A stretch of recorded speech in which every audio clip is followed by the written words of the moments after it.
abasebenzi kahle kahle ukube mhlawumbe bavuma ke mhlawumbe na kwi coalition noma mhlawumbe bangena ngaphakathi baba i-faction olwa ngaphakathi ngicabanga mhlawumbe lokwangasebenza angazi ngiyasho nje i-organization had so much of confusion nezinto eziningi kade ziliphutha ziseculatewa la ku TikTok okokuqala nje kwathiwa kuzoba noMogoeng as a president kwathiwa after ama elections ngiyayibona indaba yethu that majority iphupho la noma ubani uma ngabe kusayo kuma elections ukuthi you must dream higher kwathiwa kusazophinde kuvote futhi again abantu bameslidwa bafidwa ngeinformation kwazokhuluma ngo rule 7 inauguration ka December babetha abantu abathile kwaposta ngisho ududuzile wathi ngeke ize yenzeke waposta ku Twitter abantu bahlanya ngaleyo nto leyo einkundleni zokuxhumana kuthe mangabe sekumele ukuthi kiwe eParliament into eyenzakalile ngize ngisole ngoba abayanga ngelanga lokuqala it was Friday iParliament ehleli ngisola ukuthi ngathi ama members ayengekho ngoba athi ehlanganiswa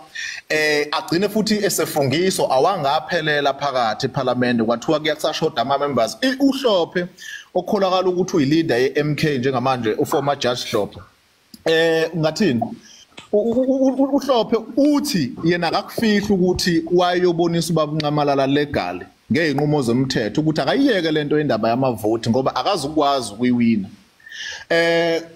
uba waphuma nepost enkandla zonke lezi zinto lezo zikutshela ukuthini sibona abantu abasingazi ngazibabone noma becampaigner esingabazi benamava in politics osikhosana ulo kade lento zane ye super sport iagenda yonke understandakala ukuthi bese kwenzakalani noma kusaqhutshwa yona into ukuthi organizations wasn't formed ukuthi be official opposition but it was formed ukuthi let's negotiate asikhulumisaneni madoda sihlale phansi ndawonye there is so much of confusion and contradictions ekade yenzakala uPhakamiyazi ngiyakuthanda ngoba wena uxela kakhulu ngala kubaba uNcamalala neqembu lakhe leli lomkhonto but statement esibe khona la suka enkulumeni kaSiphamandla mangikhuluma ngokuthi abantu bepolitiki baba inkinga ngithe ubaba the sitting president of the country the republic yatholakala imali kufanele kusekhindini ngase ngithi uMathotsi weVBS uzisholo yena ukuthi wahlangana nobani but angoze ungena kuleyo ngeke ngikubeke ecala ke phela umuntu nomuntu unabantu bakhe abathandayo nangabafundi Mbomvu angilungise lokho lento singalenkathi kade kukhulunywa kuqalwe lapha inkulumo yasi escalate yadlulela amaphuzo washoyo but bekhulunywa even ngene ngena ngisho indaba yomkhonto nokudisbanda kwawo kule aqale la kule ka Cyril uCyril into akayenza eyaba yiphutha akaza declare ukuthi une foreign currency la eMzansi ofuthi ngama yamazivele kuyicala lokho kumele ukuthi a charge for leyo nto leyo ngoba imali engena la eMzansi kumele ukuthi uyideclare uSARS udlinto zawo njenge South African citizen ngoba akekho umuntu omkhulu ngaphezulu komthetho kodwa esengize ngakufunda Mbomvu kulelizwe ukuthi it is not easy to prosecute a sitting president. We have seen that several times even a former president ubaba uNcamalala ngehla president and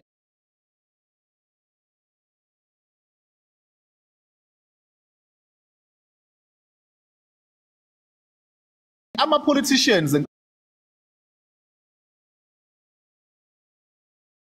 debate uma we prosecute uzoprosecute Malema will leave you dead noma ngathi unobufakazi omngakana uma esekhuluma lapha esekwazi ukuyimela into yakhe icareer yakhe uyayibulala osopolitiki la advantage abanayo Mbomvu bonke we can't lie sibambese mhlambe sithi ba innocent bonke baba involved even ngisho even nabanye former president bayabaleka ukuthi bayaboleka imali lapha as loans approve bangayikhokhele futhi ngiyathemba ukuthi baningi not even like abo Floyd nabo Julius Malema kuphela baningi osopolitiki abaphathekayo kulento le ukuthi ke intangible evidence why declare ubaba uNcamalala imali esase upresident uthi uyibolekile iVBS sayazi ngaye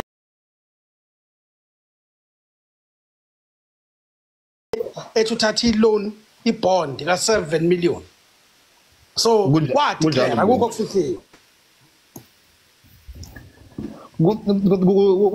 kunjalo Mbomvu wayedeclare kuhamba ngayona imiphi imigomo yini into eyenza ukuthi yini into ababeyibhekile kuyena esezophuma like Lugile Mbomvu, it's fine, there is so much confusion kulento le.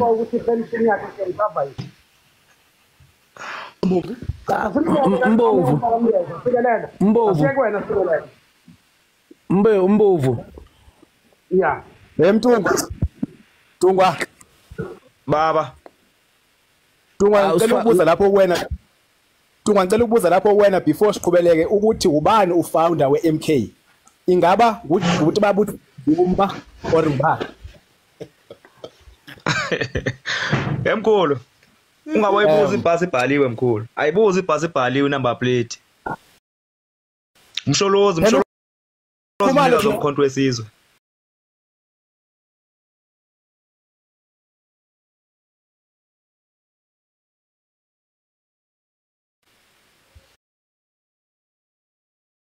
Wayifaka lapha kwa IC wayinikiwe so yena wayithunyiwe ukuthi makayokwenza lokho akwenzayo so uma kuyonke intenzekalayo yena uye wa overpower wazibona ngathi unamandla kade akanawo amandla lalela ke sengiphendulile mkhulu bengifuna ukuya la kumyeza mfoka myeza lalela mntaka baba ukuze umkhonto ibe yilento eyenzekayo laphana eKZN lalela mntaka bawo into eyenzekayo laphana hayi ukuthi mhlawumbe kukhulunywanga nabantu ukuthi manje masakheni ecollation into eyenzeke laphana bayibizile IFP ukuthi mahlalene phansi sixoxe madoda iIFP kade yona sinengqondo vele ehlangene nabelungu namabhulu nabathengisi bonke laba ngaphansi abangasabasizathu ukuthi manje kuzokwenzeka lokhu ukuze siphazamise umkhonto wesizwe ngoba all over South Africa zonke bewusaba umkhonto wesizwe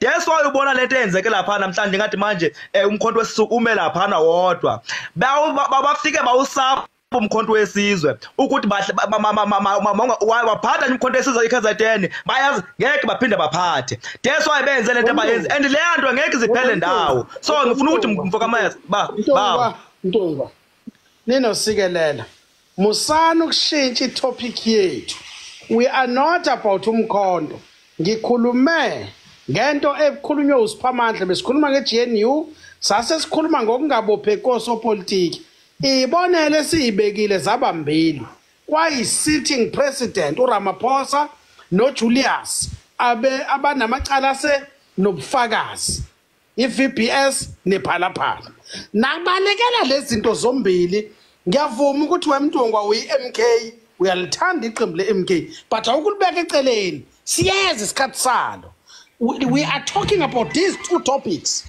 Can we deal with these two topics, please? Angibonge baba.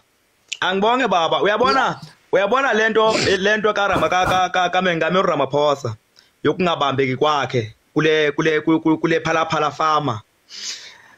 Into vele leyana mkhulu iclean bayavikelana kwa ANC zivelile izinqe kuthiwa mfowethu masigqume la zingabonakali kodwa ziphandle iclean lento yokuthi manje wayitshontsha imali kule ndawo wayitshontsha kuyo ingene kanjani imali eSouth Africa yemadola 2020 bathe masihlale ezindlini sivalelwe ezindlini akekho umuntu bephuma la akekho umuntu bebeya ngaphesheya kodwa kuvela imali igcwele kuma trust 2020 size ezindlini sibulawa yiCovid thina le mali ivelaphi kwaye masivela le mali why ingatexwa le mali umengameli bamvikelile ngoba usasemandleni mfoka Mbomvu ngithi kuwe azophela amandla kuRamaphosa uzoboshwa ayiphelele bephalaphala ayifanga la isame ngenyawo usazoboshwa mkhulu ngoba amandla la nawo asazokwehla hayi mtunga uxolo uRamaphosa uJulius into enzekayo ngomalema uma ukuthi ngempela uyitshontshile le mali naye makaboshwe uma ukuthi itshontshile ngempela ngoba ufakaze kwamanje abukabikho ngaye makuza kuphandwa mase kuphandwe okatholakala ukuthi ngempela uyitshontshile le mali makangene ekhindini aboshwe njengale ndoda nayiboshiwe evumile ukuthi yona yathola laphana okuncane laphana kwa VPS so mayiboshwe Ntongwa Muso ukuthi makuthi uyintshontshile akukho la kuthiwa khona uyintshontshile uthe uMathotsi owube usihlalo weVPS wahlangana naye bacela idonation wabanika u5 million basebenza bathi bazothatha i-million every month kodwa idonation eya kwi-EFF yafakwa kwigama lecompany to isigameka yini kanti corruption eSouth Africa angathi angizwa kahle bambomvu ngithi mina uma ukuthi yenzeka lento abamsola ngayo uBomalema makube njalo makaboshwe Sikelele awusilekelele baba Yama Ntungwa ya osopolitiki is not easy ukuthi bawoshwe akukho lula umuntu ofana noJulius Malema uJulius Malema siyamazi ukuthi usopolitiki owaziyo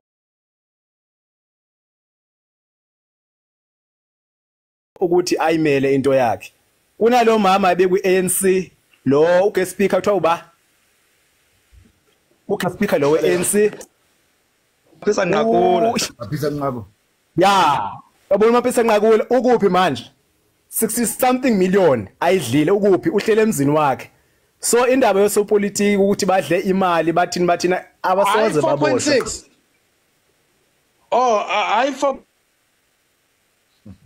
4.6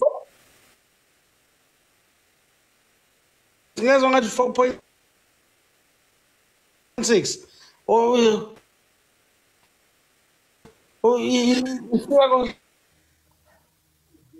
yeah is 4 point something uboshiwe manje ukuphi uMaphisa Nqakula manje akaboshiwe ungaphandle uJulius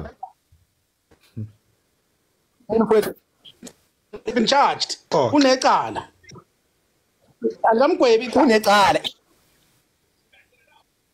yes izoxoxa leyo nto iphelele kuphi uMaphisa Nqakula asozaboshwe hayi ngoba sisaphila asike sithi asilinde sibone but igama lithi nangomunye usizikodwa uboshiwe ababopheke across abangabi khona osopolitiki ekuzofanele mabebhekene namacala babe special uCyril kufanele achargewe aboshwe yabo because let us understand ukuthi asikabavikeli all wrong akabopheke aboshwe vele isela libhilo ngejele alikho ke isela kufanele uqanase uqinisileke lapho bese ukubuza ukuthi yamazi nalo baba kuthiwa ngoShaphil Sheikh umngani kaJacob Zuma ukuthi benzani kwiminyaka edlule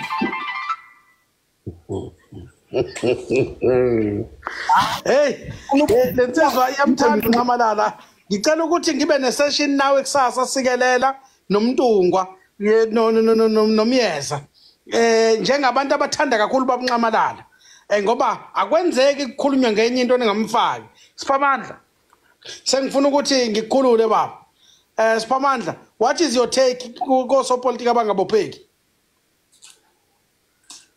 akulula ukuthi babopheka labo sopolitiki akulula ngoba kunemali phakathi lapha ba supportive so mawubheka so indlela babenza ngayo uyazi ukuthi khona ilokhuzana iRussia lapha khona iUSA lapha sengikhuluma manje ngelokhuzana iGNU lento le izophazamisa lapha ngoba sike safaka nelokhuzana nezikhafu lezi zasePalestine nako Ukraine lapha ko Russia singabangani nangapha futhi ko USA iGNU inabangani phakathi lapho kuzoba inkinga ukuhamba kwayo leGNU ukuthi thina sizoba ngakuphi naba belungu ngapha naba abantu ngapha ngibeka lapho nje le yemali iyangidlula iRussia yabantu abamnyama noma mina ongazi iRussia seko yabantu no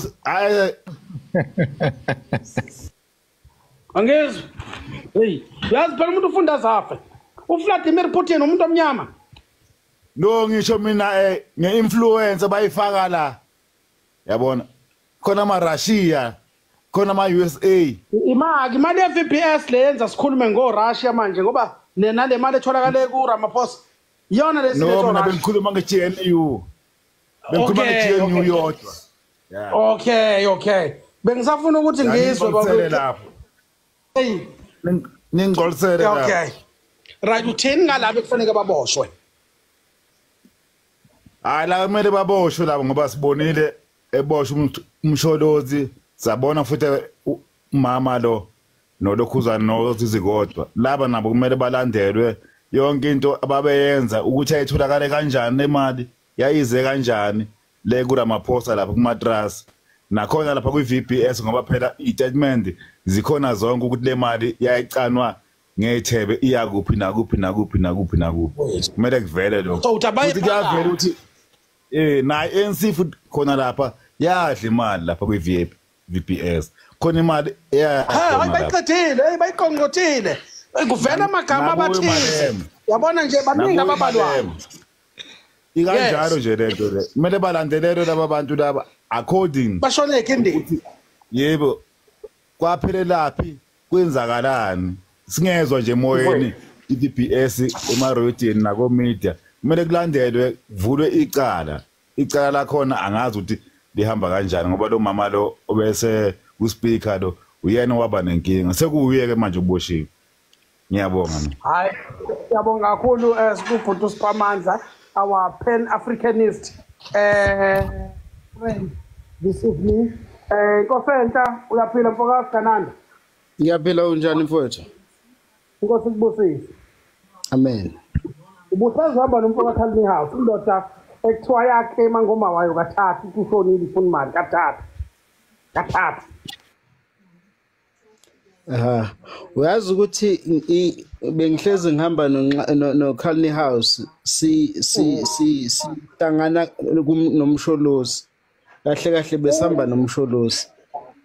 Awusho bayithatha uma ngabe ukhuluma ima kancane uma ukhuluma ngoCalvin House ngizo ukuthi bengahlelanga kodwa kunencwadi engakukhothela kuyona la ekwabhalwa khona iStratcom umsebenzi weStratcom ukuthi kwakune decision eyathathwa ukuthi kumele ashawe kanjani uCalvin House because he was a traitor, he is even manje traitor kubantu bakubo ngokuthi aside nabantu abamnyama. They always bring history. Today we are dealing with facts. uRamaphosa kutholakala imali ePhalaphala. That's a fact. Umalema ithi le ndoda yakaMathotsi bahlangana nayo yakhipha u5 million yathi abanikwe ifakwe kwisigameka. That's a fact. Yeah, also politics they always bring history. Ngo1982 kwenzeka ukuthi kade edla imali izolo because bahlala ema-restaurant neshow benifly who was paying ubani obefaka imali who was funding you and benifandelani efunda thina. Yes, who was funding all the activities ebezenzeka, who was putting money in, ubani obeninika imali. Hey, ngicabanga bazothomba okay yazi imalalela akukho iyothombile akukho funding ekhona ngaphandle uba wena mungenza investigation uqhamuke ne-evidence mhlambe sengobe sengayishwama kwalo evidence akukho ama funds esake sawathola but anyway ngiyakubona ukuthi yeah okay Qaw ngithi kuwena politicians are corrupt. That's the first thing. I'm a politician. I'm an activist. An activist. Yeah. Angazi ngibe politician, I'm an activist.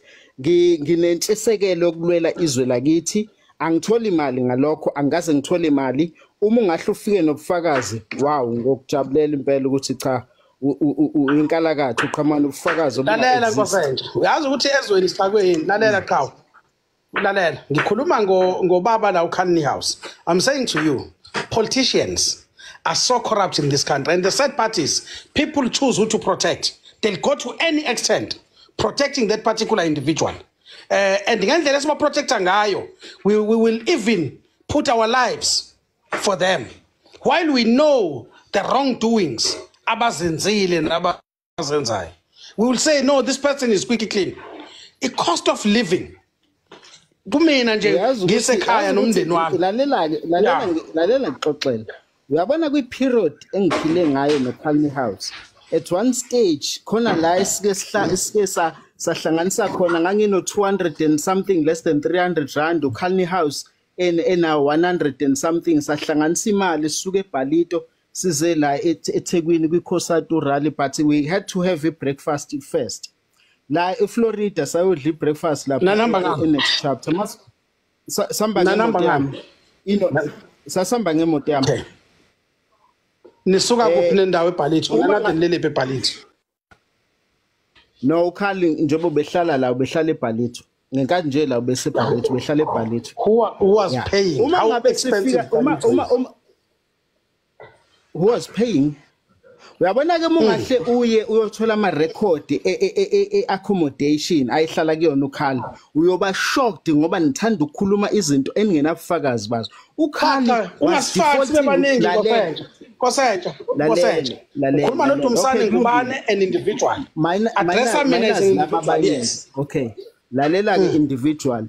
Uma ungaye uthola ama record la ehlala khona ukhali was nearly thrown to the street. Iqinise engalazi even eGoli la hlala khona manje ukhali kuze kwadingakala ukuthi njengoba sengenile eParliament ubekade receive ama threats from ilandlord ukuthi uyaxoshwa. Into emsurvivisayo ukhali ukuthi unama struggle credentials and uyaziwe eSouth Africa abantu bayamthanda. uVodacom account wakhe we contract ubeka kwenete u5 months ukhali ngize ngihleke ukuthi angikaze mina mangikweneta make kwadlula u3 days we contract yavala. Ukhala negotiation. Are you saying ukuthi people who has been suffering engena funding? Manje ngifuna ukuzwa lokho. Are you saying people who have struggle credentials have a privilege in South Africa? La kuma account abo endaweni abahlala kuzona bahlala mhlambe bayabhekelela. Is that what you say manje uthi angafaka abanye abantu ngikhulume noDumsane yini manje bese ufuna ukugeneralize inkulumo no, I'm saying because you understand about it. Ukulalela iskill lalela. No, don't worry ngizokulalela. I'll give you the whole night. Yes, lalela.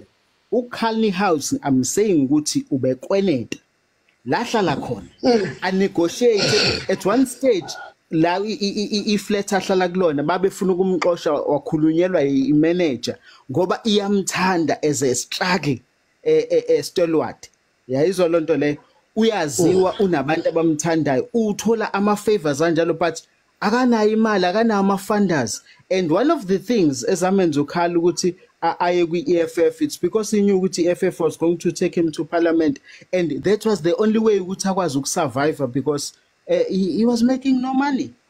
But kulula ukuthi from afar uthi usibone sise restaurant who's funding us ufuna sidlephi ngoma singena kwakho ngeke uzusinikeze ukudla uma usinikezile uzosikhuluma la ku TikTok sizodle ema restaurant ke but that does not translate to funding. Kodwa into ebengifuna ukukhuluma ngayo ukuthi lembuzo ibuza ngoVBS akusiyona imibuzo ekufanele ngabe sayibuza ngoba abelungu bafuna ukuthi sikhulume ukuthi ubani wadla imali wangayidla kaVBS yini yawisa uVBS. iVBS awiswanga icorruption ukuthi kunezimali edliwe. uVBS wawiswa ama laws of this country ayevimbela ukuthi uVBS atranscende ekutheni azabe i-commercial bank abomasipala babe invest imali uVBS bewushock uVBS ukuthi ube profitable benze njani bathi omasipala bayikhiphe imali kwaVBS.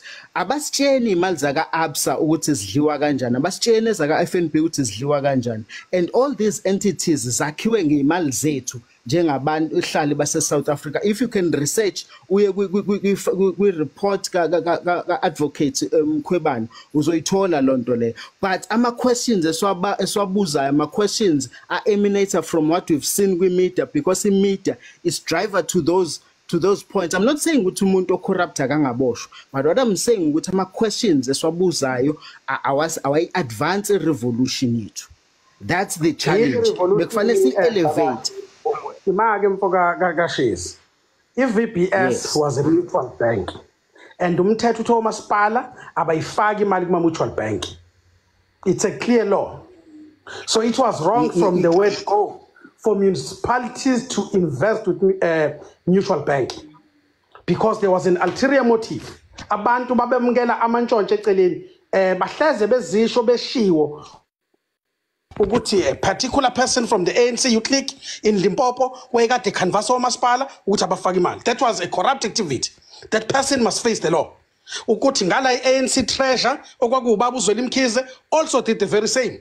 Ehamba eyohlala nani ne PIC Public Investment Corporation nayo eyigqugquzela ukuthi kufakwe imali. That was a corrupt activity. So what are you saying? Are you saying imake ukulalela iskill? Ukulalela iskill. Yes. Angeke utshele mina ukuthi an individual in South Africa because he's so loved uhlala eBalito la ku expensive kangaka khona because unama struggle credentials and want to claim to me ukuthi there are people in South Africa aba more important than others bengena income at all but baphila in opulence lifestyle. And you are coming here and saying to millions of South Africans either watching this or listening to this ukuthi no kunabantu ngoba bona bazabalaza kufanele bathi noma benza corrupt deeds we always bring a color in. We understand why people are corrupt. They stole our land. There is no question about that. But that does not mean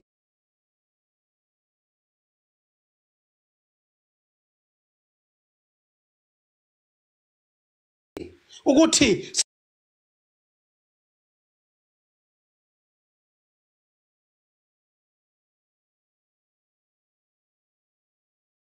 uthi Balito is in opulence. Of course, that is a special arrangement apartheid. Ukhal by default is white. Uzohlala eBalito, uma ngeke eBalito uzoba seDurban North Market, uzoba endaweni zama whites. Ulezi thina njengabantu abamnyama esibiza ngeopulence. Ngicela ungilalela. Ngithini lensizwa? Ulinde ukuthi ahlale. Banana Mike Matot. What I'm saying, yes, what I'm saying, Wuti, don't cast aspersions from an uninformed position.